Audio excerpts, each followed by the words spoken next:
వెతుకుతున్నాడు తెలుసా? మంజు మేడం కోసమే వెతుకుతున్నాడు. సత్య వస్తున్నానమ్మా. ఏమైందమ్మా? ఎవరి కోసం వెతుకుతున్నావురా? ఆ కాకి పిల్ల కోసమా?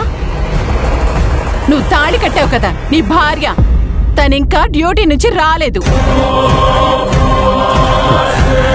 నేను మంజు మేడంని భార్య అనుకోవటం లేదు.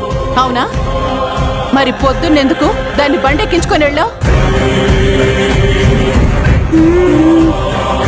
నువ్వు మారిపోయావు సత్య. నువ్వు దాన్ని చాలా ఇష్టంగా చూస్తున్నావు.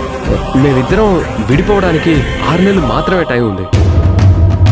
ఈ 6 నెలలు గొడవలు పడుతూ మేం దూరం కావడం దేనికి? మేం కలిసి ఉండి ఎవరి దారిన వాళ్ళం వెళ్ళిపోతాం. ఆమెను నువ్వు అంత నెత్తికెక్కించుకోవాల్సిన అవసరం ఏం లేదు. నేను ముందే చెప్తున్నాను.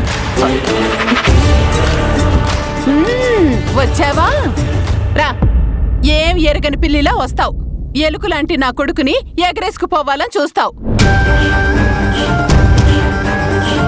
ఆ సింక్ నిండా గిన్నెలు ఎదురు చూస్తున్నాయి నీకోసం. వెళ్ళి త్వరగా కడుగు. అందరికీ టీ పట్రా, వెళ్ళావు. ఏమ్మణి, నీకు పద్దాకా మంజుని తిట్టడం అరవడం ఇదే పనా?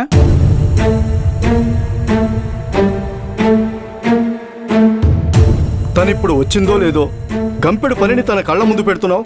ఓ చిత్రకారులు, మీరు ఈ కాకి పిల్లని వెనకేసుకు రావాల్సిన అవసరం ఏం లేదు. ఆమెనిక్కడ రాచి రంపానే పెట్టట్లేదు. మీ స్పీడ్కి కాస్త బ్రేకులు వేయండి.